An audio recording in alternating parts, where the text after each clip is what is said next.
Okay, guys, we need to get going because there's a limited time frame before they will throw us all out. But I'm sure you guys all want to go out and have a couple drinks later on anyway.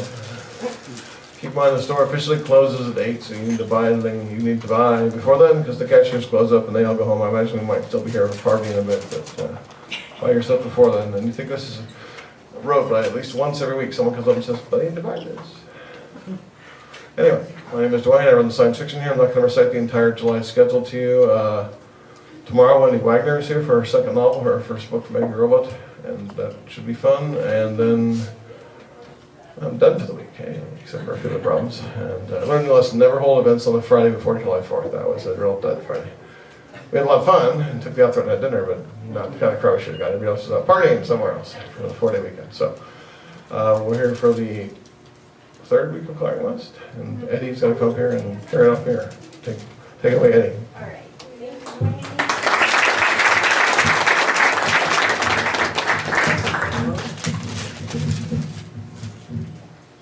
Hi, it's me again. Another week.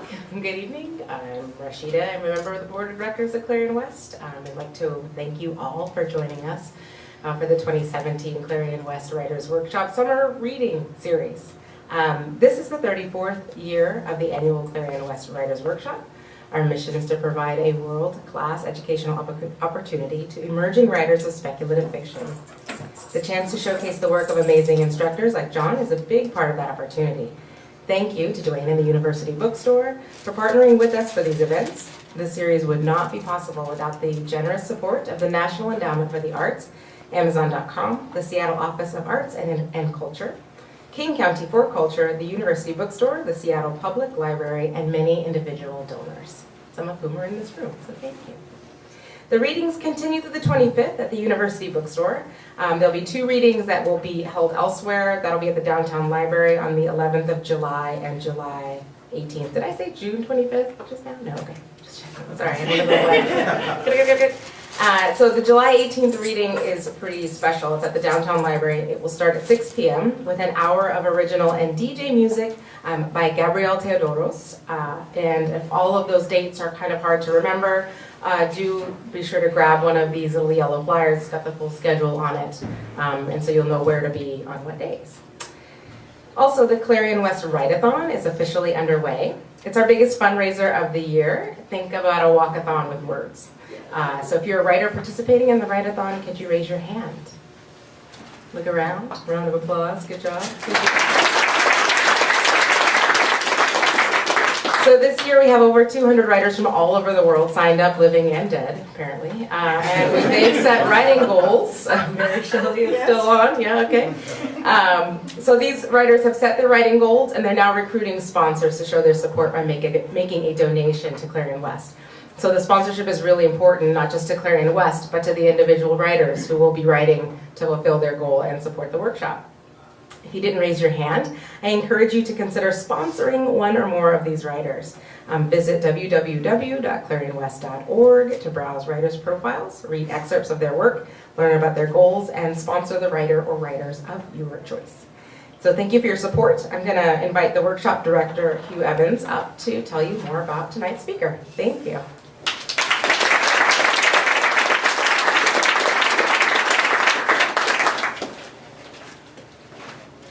Thank you, Eddie. And thanks to all of you for joining us. I'm honored to introduce tonight's reader and this week's Clarion West instructor.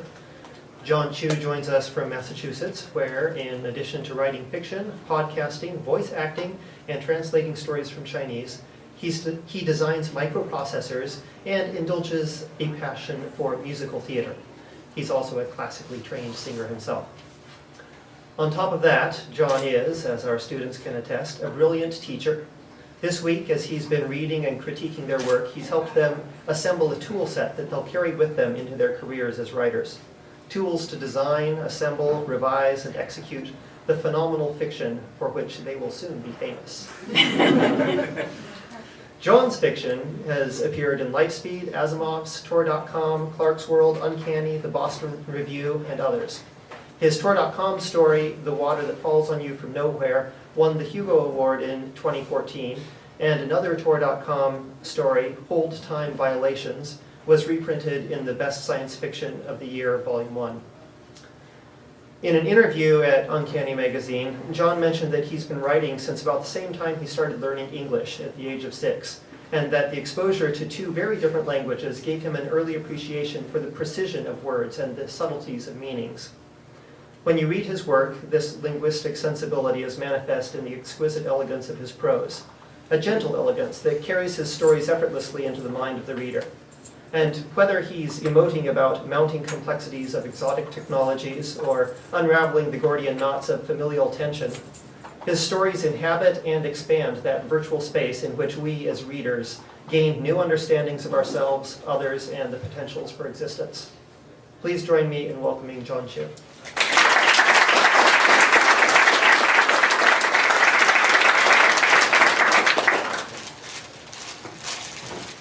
Hello. Hi. I'm going to read from a story that was published in in the May-June issue of Uncanny Magazine called "Making the Lightning Strike Me." Sorry, "Making the Magic Lightning Strike Me." You would think I would know the title of my own stories, but I don't. This is interesting because there's like a nice stopping point at 5 minutes and another really nice stopping point at 35 minutes. One is way too short, the other one's way too long. So when I actually stop reading will be a mystery for all of us. I'll let you know. Okay. The client lies slumped around my shoulders. I have an arm around his thigh, another around his upper arm. His immaculately tailored silk pajamas are soft against my hand. They must feel amazing on his body. Right now, the client might as well be a loaded barbell, except his body gives and his weight shifts more as I walked towards the bed. The company seems to assign me only the heaviest clients. Not only do the ultra-rich not appreciate being bruised, though, once they're conscious again, they have the means to make sure you don't appreciate it either. There's a conversation drifting past on the other side of the door, but the room is dark and silent. Slowly, I lower him, then tuck him into the bed. I do one final sweep of the hotel room to make sure everything's in order. His wallet, phone, and fountain pen are in the nightstand drawer. Check. His clothes have been unpacked and sewed in the dresser drawers or hanging in the closet. Check. His briefcase and business documents are sitting on the desk. Check. The hotel room is surprisingly small, but functional and tasteful. The wall art is abstract and modern, the furniture is all clean lines and rounded corners. The most garish thing in the room is the basket of champagne and the caviar on the desk next to the briefcase. Whoever this client is, he came to work. My job is to make sure once he falls asleep in his bed in New York, he wakes up the next morning in this bed in Zurich. No airport security, no border security, no trace of travel at all. At no point does anyone produce a passport or have anything inspected. Whether bypassing all those layers of security is a necessity, say he no longer has a passport and no other way to leave the country, or just a convenience is none of my business. Someone else in the company gets to make sure he wakes up in his own bed in New York after he falls asleep here in Zurich, however many days from now. There are no shortcuts here. Just private jets and a lot of impeccably trained teammates doing the impossible. The company doesn't really have a name. Internally, we've always called ourselves BedX. I'm sure somebody found that funny once when it stuck. I peel the patches off his temple, then tuck them into my pant pocket. They've been keeping him in REM sleep and adjusting his circadian rhythms. He'll wake up in the morning, a few hours from now, already adjusted to UTC+1. I tap my earpiece and indicate the client has been installed. While I wait for the all clear, I collapse the luggage bags. Can't expect the ultra-rich to unpack for themselves, for ease of carry. The room's keycard slides in under the door into the room. The process is more efficient if my teammates rectify the hotel records while I'm installing the client, and I've been trained to break into places way tougher to crack than hotel rooms. The process is also more efficient if we hack into the hotel's computers, so much faster than waiting for a hotel employee. Besides, our clients don't always stay under their own names, and this way, not only do they not need a passport, they don't need any ID at all. I place the key on the nightstand drawer next to the wallet, the phone, and the fountain pen. The all clear arrives in a matter of moments, and later I dissolve into the night. No one notices me sneaking out of the hotel and into the van in the parking lot. My two teammates nod at me as I enter, then slide the door shut. Like me, they're dressed in work blacks. There's no substitute for actual physical access to computer systems when possible, and we pride ourselves on making the impossible possible. Our van speeds away. Of the three of us, one of us is going back to Baser's on sleep before her Zurich-Dublin job tonight. One of us has a few days off and he's taking it in Zurich. I have rearranged my work schedule so I can be in Boston tonight to catch Aikburn's intimate exchanges with Tom. Our first stop is the airport. We don't wear our gear off-site, off-duty. That violates the NDA. I need to be in normal clothes before they drop me off at the airport. Stripping out of my work blacks and changing to a pair of jeans and a t-shirt in the van is always a special experience. There's not a whole lot of room, it's a lot of twisting and writhing to wrestle the work blacks off me. All things considered, I'd rather not be naked in front of my coworkers, so it's sweater off, shirt off, t-shirt on, pants off, jeans on, as quickly as possible. Nevertheless, the instant I pull off the shirt or a pair of pants, somebody always wolf whistles or cat calls. Tonight, I get plenty of both from both of them. Since I'm going to Boston through Brussels and then Toronto, there's even the predictable unfunny rhyme about hauling Charlie's muscles to Brussels. That said, no one ever says anything like sending Charlie back to Chinatown, even though my name is Charlie, Tsai, not Chan. My parents were strict, not intentionally evil. And in this case, Toronto actually has a Chinatown. A vaguely racist joke is always right there, but no one ever goes for it. If one of my teammates on the job is a big muscular guy, and the male teammates tend to be, he'll quip about my arms. Tonight's no exception. The guy staying in Zurich goes on about how he'd like to build a set like mine and asks me about what I do in the gym. Since the guys who do this are invariably the sleeve-busting sort, more so than I am as far as I can tell, it took me months before I realized they were complimenting me, not mocking me. Their questions are genuine, not sarcastic. Now I just squirm and mutter something about curling with a full range of motion. My body apparently deserves that sort of reaction now. I'm still not used to it. It's not an exaggeration to say that I literally grew into this job. But the magic lightning that will change me into who I want to be hasn't struck me yet. I'm still waiting. Maybe after some guy can compliment me on my body and I won't want to dissolve into the earth. The only nice thing about the airport first thing in the morning is that the lines are short. I always request the pat down. Ironically, considering what I do for a living, what the company has done to my body means I will never make it through a body scan. The company does helpfully supply a note to my doctor should airport security somehow detect the pumps and other nanomachinery implanted in my body. Having some airport security guy get all handsy with me is annoying, but they do ask before they touch anything, and none of them have ever prevented me from getting on a plane. After that, my tiny backpack and I wait, then sit on a plane whose seat is a little too narrow and has no legroom. I used to be the right size for airplane seats. It's only when I have to sit in one again that I remember that I'm not anymore. Still, I never put the seat back. It doesn't help me as much as it annoys whoever is behind me. Lather, rinse, repeat. Some 14 hours or so later, I'm at Logan and still waiting. This time for the silver line from the red line.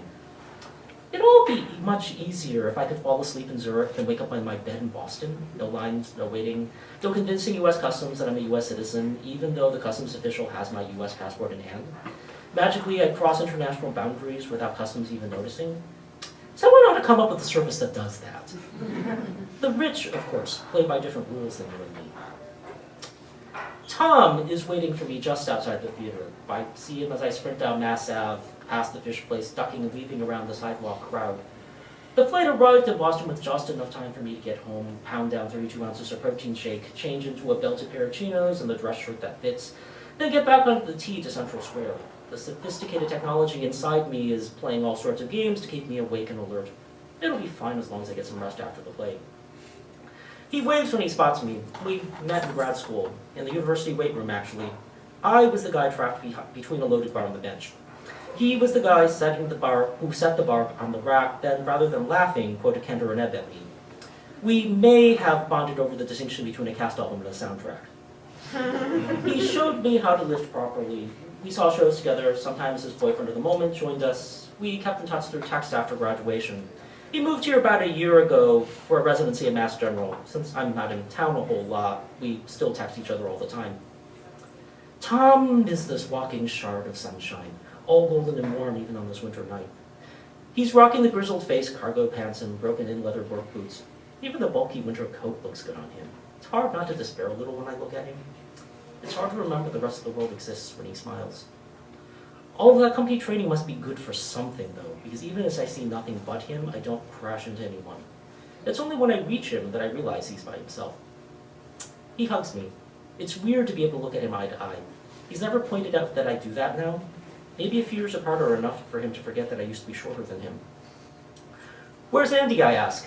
Tom doesn't have a type as far as I can tell, except male. Short, tall, hulking, gaunt, light, dark. I've seen him date them all. Oh, you broke up. Turns out he smokes. He shrugs. Tom is still built like an all-American wrestler, and he's impossibly charming when he wants to be. A steady supply of boyfriends has never been a problem for him. Come on, the play's about to start. The theater is a flight of stairs up from the entrance. The usher at the door scans our tickets. Do you want to go somewhere after the play? I sit down and pull my arms in as Tom takes the seat next to mine. I can run interference against the throng of guys who aren't interested in. Charlie. Tom looks at me oddly for a moment. You know that you scare people, right? You look dangerous. You'd also run interference against the guys I am interested in. But put you in a tight t-shirt in the right bar?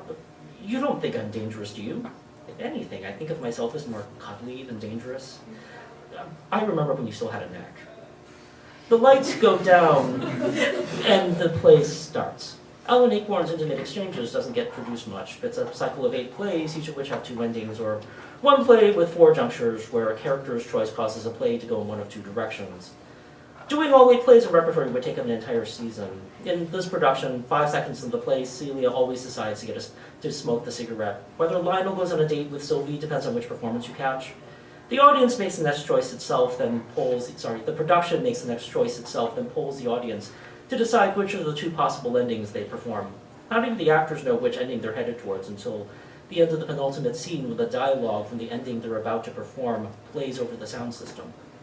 It's not what Ayckbourn intended, but this production only has a 2-week run. Rehearsing and performing all the possibilities is impractical. As the audience applauds, I wonder about the choices we could have made and the choices we never had a chance to make. We don't hit any bars after the play. Tom hugs me and we go our separate ways. It's weird how easily my arms reach around him now. Still not used to it. On my days off, I eat, rest, work out, text Tom, and nothing else. The 3 workouts and 9 meals a day it takes to maintain my current shape doesn't leave much time for anything else, and I want to be fitter than I am now, stronger, tougher, more muscular. When I'm not in Boston, I inevitably spend the whole day on base. Eating, resting, working out, and texting fills the days until the company needs me again. I've been listing since college, but it didn't change my body the way the company did. It's not that I didn't get stronger in college, it's just that I lifted believing would transform me into someone else. The truth, of course, is that if you're short and slight and you don't want to be, lifting doesn't actually help. It may fill out your frame, but your frame is still short and slight. The company recruited me in part because I worked out so hard at the gym. But not Tom, even though he worked just as hard and was literally standing right over there, making me look all of 12 years old in comparison. Then again, Tom wouldn't have found the offer the company made me appealing. He's probably never wanted to make his body anything other than what it already is. They rebuilt me from the inside out. Molecular biologists rewrote my DNA, surgeons cracked and extended most of my bones. They pulled out my shoulders, expanded my ribcage, stretched out my limbs to build me a taller, broader frame. I spent months of agony enduring metal frames jutting out of me, holding cracked halves of bones apart so they can knit together millimeter by millimeter. It looked like some sort of high-tech porcupine. The nanomachinery implanted in me constructed and distributed chemicals through my body that sped my recovery and packed on mass. Over time, a flat chest began to bulge, stick-like limbs thickened with sharp curves. While the body was healing, they attached my mind to virtual reality and taught me to fight. With my skeleton being stretched out, I could barely move in the real world, but in the virtual world, my body was fluid, agile, and strong, or it became that. At first, as an actual reality some months later, I spent a lot of time falling on my face. Time and virtual reality patterned my responses, and they trained me in hand-to-hand combat, and I lost track of how many weapons. I'm not the greatest fighter, but I'm good enough. Or at least I hold my own sparring with my workmates. Never had to fight or use a weapon on a job yet, but I'm so prepared to do so. I joined the company with the body I was born with, but work for the company with the impossible body I was promised. As it turns out, this is not quite the body I want. Despite all the changes, I still feel like me, the scrawny grad student trapped under the bar. And the changes were drastic. Nothing the company did to build my body was approved for use on humans or even published as research. Laws, even the ones they can apply, even the ones on what they can do to other people, don't really apply to the rich. It's a few weeks later when Tom and I are texting each other. He asks me when I'm free for coffee. There's nothing he can't say to me in a text, but I'll always rearrange my work schedule to see him in person. I'm in Hong Kong, but of course he doesn't know that. A quick search of flights says I can fly home, have coffee with Tom, then fly back in time for my next job. Of course, if I could afford that, I wouldn't need this job. I managed Zurich to Boston only because I arranged my following job to start there. The company covered part of the flight cost. Anyone with a lifestyle where they can fly from Hong Kong to Boston just for the afternoon can afford and can pull the strings to have his body reconstructed. Asking around base, I work out some trades that get me to Boston in a couple of days. We just need our supervisor's approval. Mine agrees with the cryptic, sure, you're ready for those sorts of jobs now, before she breaks the encrypted connection. The first job in the sequence that will take me back to Boston is innocuous. It was the one I was already assigned to. I go into the briefing and the flight out for the next one, wondering what I've gotten myself into. This extraction is like all the other ones I've done, except the client doesn't know we're coming. And the site isn't some expensive hotel or overpriced piece of real estate. It's a campsite in the middle of nowhere. And it turns out we're not extracting the client. She's a worried and apparently fabulously wealthy mother in California. She's paid for a large crew of us to extract her teenage son. By the time this briefing is over, this extraction is nothing like any of the other ones I've done. Change a few of the details and we could be the kidnappers rather than the rescuers. Depending on the details of the custody we, the crew, aren't privy to, we might still be the kidnappers. We unlock and drive through the camp gate. I recognize the sign overhead and the buildings on the ground.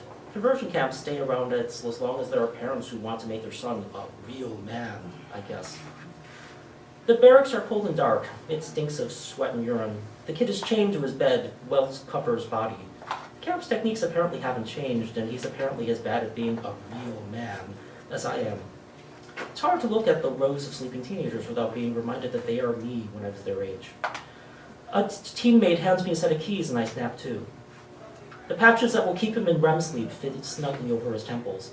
The manacles unlocked with a soft click. I move the chains out of the way slowly to avoid making any more noise than I have to. He is too light. His body is a tree in winter, all thin and angular. I barely feel it across my shoulders. Several more of him would weigh me down, and there are a couple of dozen here. Don't free any more of them, though. It's not in the plan. I tell myself that maybe they all have one rich parent that can steal them away from the machinations of the other rich parent. I know it's not true. His bedroom in his mother's house is ostentatiously comfortable. The air is thick and warm. An overstuffed bed sits against one wall. Shelves of books line another. Dance gear litters the floor. It's going to be a while before his body's tough enough and strong enough to dance again. He should be in the hospital, but I'm sure we advised against it when we booked the job. Her house has more layers of security should anyone want to steal her son back. The next job is more typical. High-powered executive is extracted from her elegant high-rise condo. High-powered executive is installed in her discreet but absurdly tasteful hotel suite. The hotel's bottled water is thawing ice from a 100-year-old glacier. When you open the bottle, trapped air from a distant age attacked her senses, or so I gather. Several more flights, and I'm headed to a coffee shop in Davis Square, running on too little sleep. When the plane lands, it's such that I can hit Davis Square within a few minutes of when Tom says he's free for lunch. This is either perfect or perfectly awful. I don't get to choose how well flight schedules and Tom's schedule play with each other, or rather, don't play with each other. The nanomachinery inside me manufactures chemicals that force me awake. I barely rested since the briefing for the conversion camp job. To line up jobs to get you where you need to be when you need to get there, something generally has to give. It'll be all right as long as I get some rest eventually. Tom hugs me when we meet. Somehow I always manage to let go when he lets go. He orders some drink that takes a minute to describe. The clerk repeats it back to him perfectly. I stare at the drinks board for what feels like a millennium before I give up and order the gigantic herbal iced tea. There are enough stimulants racing inside me. We get our drinks and we go to a table next to the shop's giant street-side window. He seems to grow as he takes off his denim jacket. It obscured the way his chest and arms bulge, depriving the world of his perfection. How's Jamal? I sit across from him and clutch my iced tea like a giant sippy cup. Oh, it's Aaron now. Tom looks down before he meets my gaze again. Charlie, what do you do for a living? I've told you, my brow furrows. I'm a courier. Why? How do you have a job and still be that broad and carry that much muscle? He sips his drink. It takes too much time and effort. No one is built like you unless they need to be, like professionally or something. So I've spent some time picking up heavy things and sending them back down again. I gesture at his arms and chest. It's nothing you're not still doing. I'd also say you're taking some of the more effective drugs, which I never have, except you're also taller now. You used to be shorter than me. What are you doing to yourself? It can't be healthy. The question punches the air out of my lungs. Tom won't believe the truth. He's not rich enough to have heard of the secretive company that specializes in extracting and stalling people. Half of what they did to me are things no one outside the company know are even possible. You have a problem because I'm as big as you now? His eyebrows rise, his face rise, trying to stifle a laugh. As big as? His gaze sweeps up and down my torso. He gets up and steps around to check out my legs. You have maybe 40 pounds of lean muscle on me. And you know, if that's the body you want, that's great. He tries to put me in a joint lock. I slip out of it before I even thought about what I'm doing. We're not really sparring. There's no follow-through, and I just manage to keep myself still rather than fighting back. He's just hugging me now, his grip like a drowning man on a water-soaked shard of deadwood. Eventually he pulls back, his hands still around my shoulders. His gaze narrows. We both know my reactions aren't what they would have been in grad school. What have you done to yourself, Charlie? He goes back to his chair and sits so far back I can't tell if he's trying to get comfortable or out of striking distance. It's not bad, it's just sooner or later it'll kill you or your job will. Is whatever you really do, is whatever it is that you really do for a living that important? Look, I put down the iced tea. We're not all you. Practically nobody is you. The rest of us need a little help. The idea of lying to him makes me sick, so I violate my NDA for him and risk some of the truth. I don't tell him about the gene sequencing, but I do tell him about the surgery to stretch out my skeleton. Distraction osteogenesis. What they did is more involved than that, but close enough. I tell him about the cocktail of drugs rushing through me, but I leave out the implanted nanomachinery and I don't mention my job at all. Throughout all of this, Tom just nods. God, Charlie, if you just want to be bigger, you got that with the surgery. I can see taking the drugs to help you fill out your expanded frame faster, but you don't need them now, not anymore. Tom can't understand. He's wrestled all his life. All-American in college, when I first met him. Even now, he's always been on the deadly side of handsome. Doesn't know what it's like to be towered over. What's it to you, Tom? Just let me do what I want. I'm still waiting for the magic lightning to strike. I'm still waiting to feel big, brave, and strong. Fine. Tom pushes himself away from the table. I can't stick around and watch you kill yourself, Charlie. I'm sorry. He puts on his coat. It's like watching a superhero bury himself in his mortal disguise. He nods at me, then leaves. And I'm going to stop here.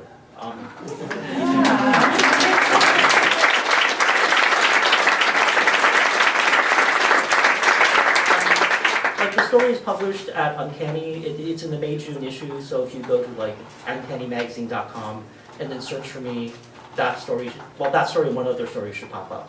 So if you want to read it, or follow me on Twitter, and at some point today I will tweet. I will tweet a link to the story. So like my handle is JOHN_CHU. I guess I'm supposed to ask if there are any questions. If there are not, that's fine. I'm completely fine with that. Well, woohoo! Yes. The transformation of the character's body, do you think that is something that's possible in the next few years, or is this way off? Well, I did a lot of research on what is possible, and then I extrapolated out Okay. to places that we're not getting to for a while. Okay. I mean, the story itself takes place in the quote-unquote present, but that's because that was much easier. But that's because when it actually took place wasn't important to the story. But like the things that they do are like won't be like there's a lot of nanotechnology that's just not happening for a while. Okay. Dallas, What are you working on now, John? what am I working on now? Okay.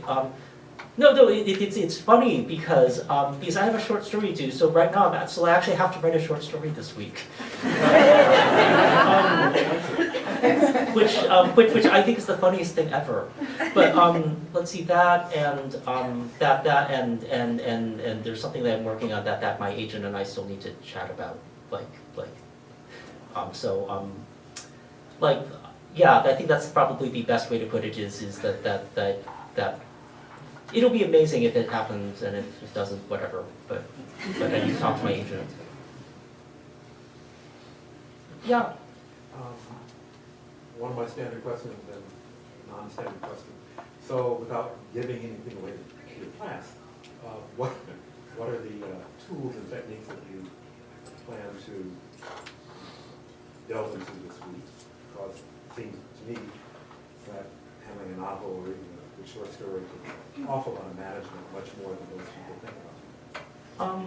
Sorry, go ahead. And the uncommon question is, when you're designing parallel processes, do you prefer to use message passing tokens and how you like to handle your garbage collection? Okay. So first, mostly what I do is I see what they're doing and what they're not doing, and I tell them, hey, the things you're doing are awesome, and hey, these are the things you're not doing, and perhaps you should try doing them. I'm all about having as large a toolkit as possible. So I'm mostly seeing what tools they are using and encouraging them to develop the tools that they aren't using. Which I'm putting it that way because I'm not saying that they don't necessarily have those tools. In a lot of cases they do. They've just been they for whatever reason have decided to always go with this tool, and that tool is sitting right there. And well, what happens if you try that one? I'm really at heart a shared memory person. Like message passing is message passing is great, but shared memory but shared memory in a lot of ways is a much simpler paradigm for the programmer. But although it's much harder to do. Sorry. It's a lot. This is why they created lock-free data structures. So I like my garbage collection automatic. Life is too short to do your own garbage collection. Now, write a short story about that. Yeah. Can you talk a little bit about the process of translating, how you approach it and do it both as a writer and a translator? Oh, okay. My vaguely biased opinion is that to be a good translator, you also have to be a good writer. Because weirdly enough, proficiency in the target language is probably more important than proficiency in the source language. Because, like in my case, I just have to read Chinese. I don't have to write Chinese. But I have to be able to write good English. So for me, a lot of it ends up being mimicry, but mimicry in another language. I translated a story for Clark's World where basically each section was written in a different style, and then I could see that in the Chinese in the ways that he structured his sentences, in the way that and his word choices.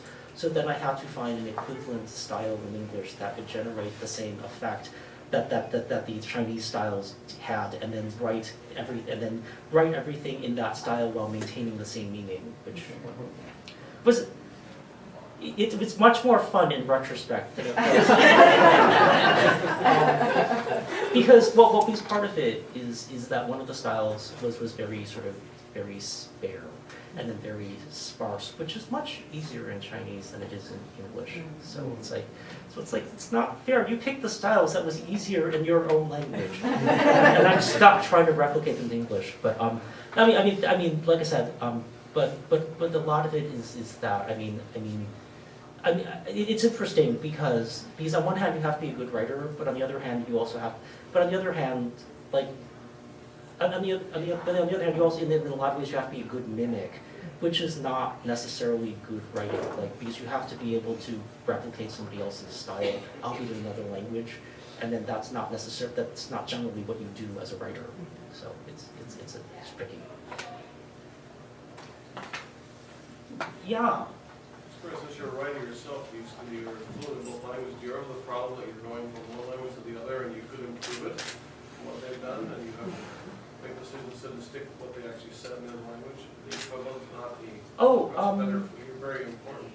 You're very focused on the words, and what you have that issue. Okay, I'm going to attack this indirectly because I would like to keep getting jobs. Ken Liu talks about how his mom read Dan Brown, the Dan Brown novel. Da Vinci Code. Right, read the Da Vinci Code, and she was like, "Oh my God, Dan Brown is like this wonderful writer. The text is brilliant." And it turns out that she had read it in Chinese, and then whoever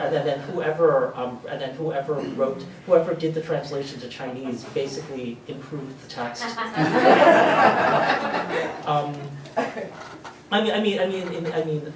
And then I will say that there are stories that there are works that I've read in both Chinese and English where originally written in Chinese and translated in English, where I won't mention which works they are, sorry.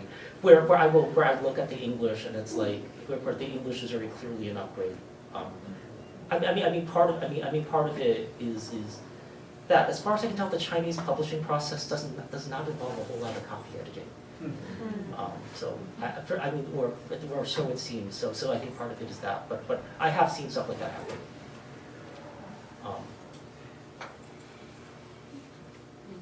Yeah. So do you think it's, certain languages lend themselves to translation to English? Like is Chinese harder to come across and define English as compared with Italian? I actually have no basis for comparison. I suspect that the languages that are more closely related to English probably have an easier time. It's interesting because there are certain principles of translation that actually don't apply when you translate from like Chinese into English, because one of the principles that translators follow is that every aspect that you see every element that you see in say a sentence or a paragraph in the source language, you should be able to point to something in the translation and see that element, and like Chinese gets a pass from that. And also one of the things that I realized when I listened to a lot of podcasts, and there was one about a simultaneous simultaneous translation, and as it turns and the thing is, they all work like simultaneous translators. They work in teams because after X number of minutes, your brain is basically basically glue, and somebody else has to take over. So basically they need larger teams going from Chinese to English than say from French to English, because you burn out burn out more quickly, which I always thought was kind of interesting. So that's as close as I can get to, but I will say that the whole notion of simultaneous translation horrifies me. that is really hard. Yeah. Is literary science fiction popular in China, say, compared to other genres, to your knowledge? Okay. Science fiction in China at this point, to some degree, the answer is sort of yes and no. Science fiction in China to some degree still has the reputation of being for kids. On the other hand, Liu Cixin is basically like, as far as I can tell, this walking god in China. Like he's the guy who had the free body problem. As far as I can tell, like they worship him, and his books sell in enormous quantities, and then so he is clearly not considered for kids. So, or at least so. So yeah, that's basically the answer. It's kind of, like when it's popular, which is kind of like here, but I think there is still sort of this for kids thing that is starting to go away because there is a generation of really terrific writers, and then they clearly don't have that attitude. So.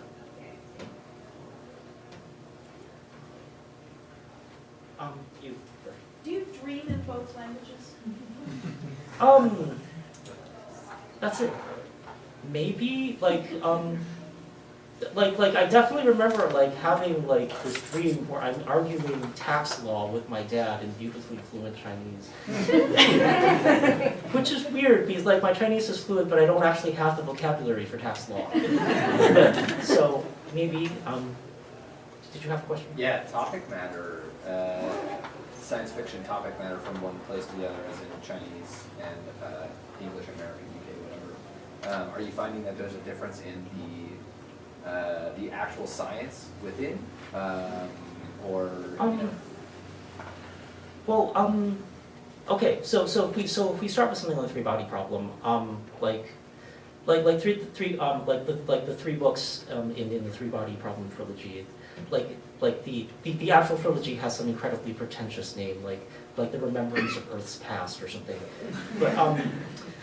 But like the science in there, the science in there is absurdly rigorous and like, you know, I mean it's hard SF along the lines of any sort of hard, I mean along the lines of like the hardest SF that you might find from an English language writer. So I mean I don't see a whole lot of difference there. I mean where I do see a real difference is in the influences, because part of it is English language, like there is this asymmetry in that English language works get translated out, but very few works get translated back. Very few works get translated into English. So English language science fiction in this case basically has an effect on everything. But in China, what you see a lot, but China basically because they're right below the former Soviet Union, they're right below Russia is that you can sort of see a clear influence from Russian science fiction of the 70s. Like you can read through Body Problem and you can sort of see you can see how that has affected things. But the science is the science, you know. So. Any other questions? Cool. Are we done? We're done. Yay!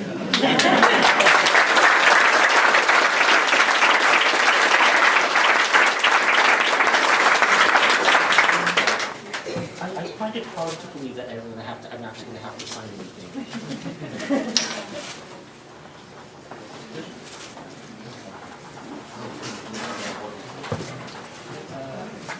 Which one? Do you have a pen? Because I just realized I brought this one without me.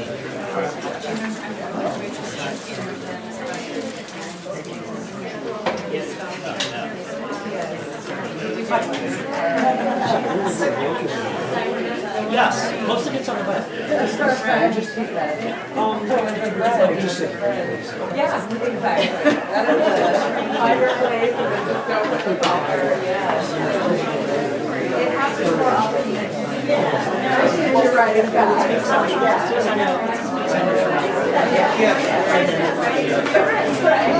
So I don't. and you know what, it's funny, once you do it once, you'll never do it again. Because you know, that's how you sort of do it, you're like, oh, that's